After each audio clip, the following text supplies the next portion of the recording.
किसी ने बड़ी ही खूबसूरत बात कही दोस्तों कि मांझी तेरी कश्ती के तलबगार बहुत हैं। मांझी तेरी कश्ती के तलबगार बहुत हैं और कुछ इस तरफ तो कुछ उस पार बहुत हैं। और जिस शहर में खोली है तूने शीशे की दुकान, जिस शहर में खोली है तूने शीशे की दुकान, उस शहर में पत्थर के खरीदार बहुत हैं। Good morning Hindustan. जी हाँ, नमस्कार, प्रणाम, आदाब, जय हिंद हिंदुस्तान। दोस्तों, मैं अतुल महिंद्रा स्वागत करता हूं आप सभी का आज के इस मोटिवेशनल सेशन में, जहां आपके लिए आज मैं फिर से लेके आया हूं कुछ नायाब कहानियां जो आपकी जिंदगी को बदल कर रख देंगी। दोस्तों, घड़ी ने 6:15 बजा दिए हैं और आशा करता हूं कि आपकी आंखों से नींद हट चुकी है, आप उठ चुके हैं और एक गर्मा गर्म चाय की प्याली आपके हाथ में है। तो दोस्तों, आज की सुबह फिर से एक नई कहानी के साथ जो आपकी जिंदगी को पटरी पे लाने के लिए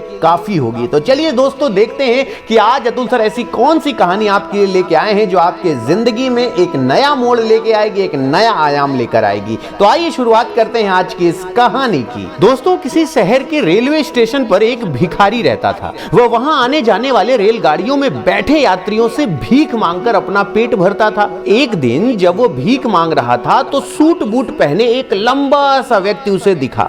उसने सोचा कि यह व्यक्ति बहुत अमीर लगता है, इससे भीख मांगने पर यह मुझे जरूर अच्छे पैसे देगा, और उस लंबे व्यक्ति से भीख मांगने के लिए वह तैयार हो गया। भिखारी को देखकर उस लंबे व्यक्ति ने कहा कि तुम हमेशा मांगते ही हो, क्या कभी किसी को कुछ देते भी हो?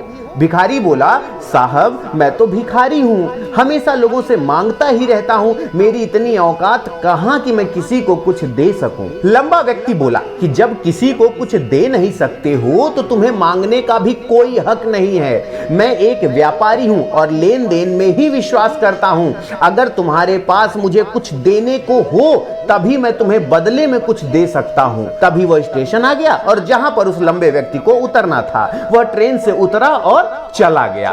इधर भिखारी उसकी कही बात के बारे में सोचने लगा। उस लंबे व्यक्ति के द्वारा कही गई बात उस भिखारी के दिल में उतर गई। वह सोचने लगा कि शायद मुझे भीख में अधिक पैसा इसलिए नहीं मिलता क्योंकि मैं उसके बदले किसी को कुछ दे ही नहीं पाता हूँ। लेकिन मैं तो भिखारी हूँ, किसी को कुछ देने लायक भी तो नहीं हूँ। लेकिन कब तक मैं लोगों को बिना कुछ दिए केवल मांगता ही रहूंगा? बहुत सोचने के बाद उस भिखारी ने निर्णय किया कि जो भी उस व्यक्ति को भीख देगा तो उसके बदले वह भी उसे कुछ ना कुछ जरूर देगा, ये उसने ठान लिया। लेकिन अब उसके दिमाग में यह प्रश्न चल रहा था कि वह खुद भिखारी है तो भीख के बदले में वह दूसरों को क्या दे सकता है।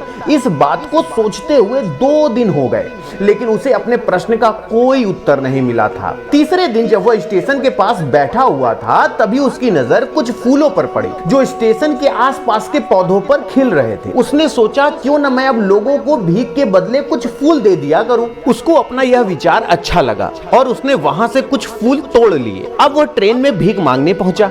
अब जब भी कोई उसे भीख देता तो वो उसके बदले वह भीख देने वाले को कुछ फूल दे देता। उन फूलों को लोग खुश होकर अपने पास रख लेते थे। अब भिखारी रोज फूल तोड़ता और भीख के बदले में उन फूलों को लोगों को बांटता रहता था। कुछ ही दिनों में उसने महसूस किया कि अब उसे बहुत अधिक लोग भीख देने लगे हैं। वह स्टेशन के पास सभी फूलों को तोड़कर लाता था और जब तक उसके पास फूल रहते थे तब तक उसे लोग बहुत भीख देते थे। लेकिन जब फूल बांटते बांटते खत्म हो जाते थे तो उसे भीख भी नहीं मिलती थी। अब रोज ऐसा ही चलता रहा। एक दिन जब वो भीख मांग रहा था तो उसने देखा कि वही लंबा व्यक्ति ट्रेन में बैठा है, जिसकी वजह से उसे भीख के बदले फूल देने की प्रेरणा मिली थी। वह तुरंत उस व्यक्ति के पास पहुंच गया और भीख मांगते हुए बोला, आज मेरे पास आपको देने के लिए कुछ फूल हैं और आप मुझे भीख दीजिए तो मैं बदले में आपको कुछ फूल भी दे दूंगा। उस लंबे व्यक्ति ने उसे भीख के रूप में कुछ पैसे दिए और भिखारी ने कुछ फूल उसे दे दिए। उस लंबे व्यक्ति को यह बात बहुत पसंद आई। वह बोला, वाह, क्या बात है, आज तुम भी मेरी तरह एक व्यापारी बन गए हो। इतना कहकर फूल लेकर वह लंबा व्यक्ति अपने स्टेशन पर उतर गया। लेकिन उस लंबे व्यक्ति द्वारा कही गई बात एक बार फिर उस भिखारी के दिल में उतर गई। वह बार बार उस लंबे व्यक्ति के बारे में सोचने लगा कि उसने वो जो लाइन कही है तो वो बड़ी अच्छी लाइन कही है, और वह सोच सोचकर बड़ा खुश होने लगा।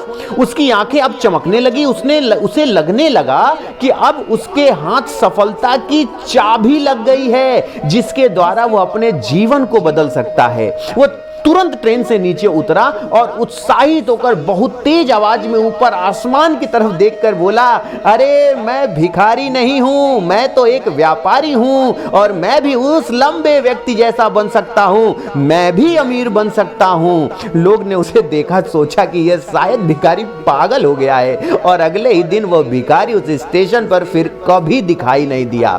लेकिन 6 महीने बाद इसी स्टेशन पर 2 व्यक्ति सूट बूट पहने हुए यात्रा कर रहे थे। दोनों ने एक दूसरे को देखा। उनमें से एक दूसरे से हाथ मिलाया और कहा, क्या आपने मुझे पहचाना? दूसरा व्यक्ति बोला, नहीं, क्योंकि मेरे हिसाब से हम लोग पहली बार मिल रहे हैं।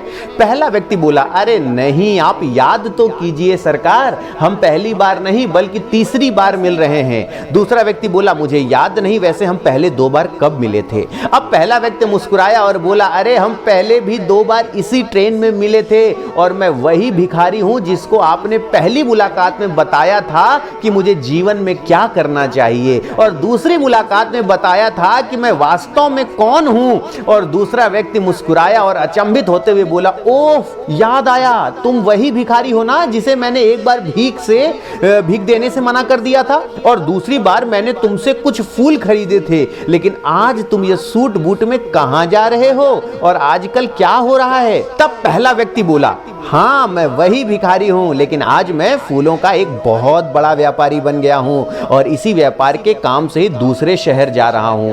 कुछ देर रुकने के बाद वह फिर बोला, आपने मुझे पहली मुलाकात में प्रकृति का नियम समझाया, जिसके अनुसार हमें तभी कुछ मिलता है जब हम कुछ देते हैं। लेन देन का यह नियम वास्तव में काम करता है, मैंने यह बहुत अच्छी तरीके से महसूस किया है, लेकिन मैं खुद को हमेशा भिखारी ही समझता रहा। इससे ऊपर उठकर मैंने कभी सोचा ही नहीं, और जब आपसे मेरी दूसरी मुलाकात हुई तब आपने मुझे बताया कि अरे मैं तो एक व्यापारी बन चुका हूं। अब मैं समझ चुका था कि मैं वास्तव में भिखारी नहीं बल्कि एक व्यापारी बन चुका हूं। मैंने समझ लिया था कि लोग मुझे इतनी भीख क्यों दे रहे हैं, क्योंकि वह मुझे भीख नहीं दे रहे थे बल्कि उन फूलों का मूल्य चुका रहे थे। सभी लोग मेरे फूल खरीद रहे थे, क्योंकि इससे सस्ते फूल उन्हें कहां मिलते।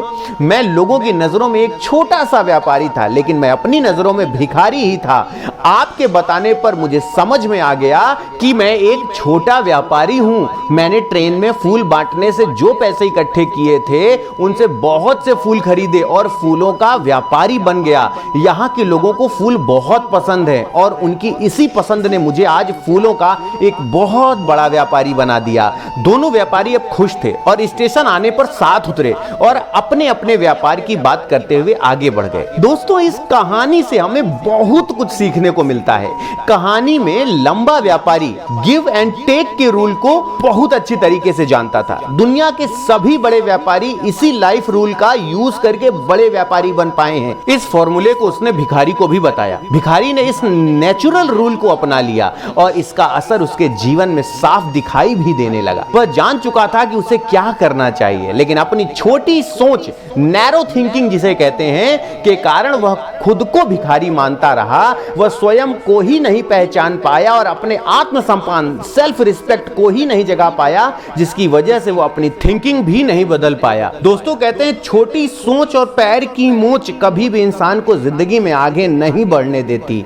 यह कहानी हमें बताती है कि हम यदि अपनी सोच बदल लें तो उससे कुछ भी हासिल किया जा सकता है। यदि हम खुद को छोटा समझते रहेंगे तो हम हमेशा छोटे ही बने रहेंगे। बड़ा बनने के लिए हमें अपने विचारों को बदलना पड़ेगा। Change your thinking.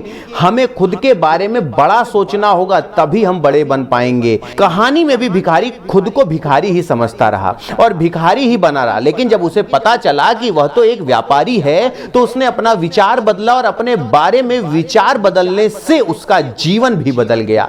उस लंबे व्यक्ति ने तो केवल उसका आत्मसम्मान जगा दिया था और वह इसी कारण आज भिखारी से एक बहुत बड़ा व्यापारी बन पाया था। उस समय लंबे व्यक्ति की बातों से उस भिखारी के जीवन में बहुत बड़ा बदलाव आया। वास्तव में उस भिखारी का सेल्फ रिस्पेक्ट जाग गया था और सेल्फ रिस्पेक्ट और कुछ नहीं बल्कि हमारे खुद के बारे में सोच है। यानी आप भी प्रकृति के इस नियम को सीखिए, अपना आत्मसम्मान जागृत कीजिए, अपनी सोच को बदलिए और उसे बहुत बड़ा बनाइए। ऐसा करके तो देखिए, आप पाएंगे कि आपका जीवन बदल चुका है तथा आप एक पहाड़ पर भी सबसे ऊपर खड़े हैं और पहाड़ का नाम है सफलता, सक्सेस। तो आशा करता हूं दोस्तों इस कहानी से आपके जीवन में बहुत बड़ा बदलाव आएगा और आप अपनी छोटी सी सोच से और भी बड़ी सोच की ओर अग्रसित होंगे और आप अपने जीवन में और भी बेहतर, शानदार और जबरदस्त करने की ओर अग्रसित होंगे। तो दोस्तों अगर आपके पास भी ऐसी कहानी है तो मेरे टेलीग्राम चैनल मोटिवेशनल गुरु अतुल सर पर अपनी फोटो के साथ जरूर शेयर करें। मैं आपकी कहानी लेकर आऊंगा पूरे हिंदुस्तान के सामने। तो आशा करता हूं कि आज की कहानी आपको बहुत अच्छी लगी होगी। तो मिलते हैं कल फिर 6:15 पर। फिर से समय यही होगा, अतुल सर यही होंगे, चैनल यही होगा और एक नई मोटिवेशनल कहानी होगी जो हमारे आपके जीवन को सदैव प्रगति की ओर अग्रसित करेगी। तो सहृदय धन्यवाद। मस्त रहें, खुश रहें, सलामत रहें, स्वस्थ रहें, सदा उन्नति करते रहें। Thanks a lot. Thank you so much.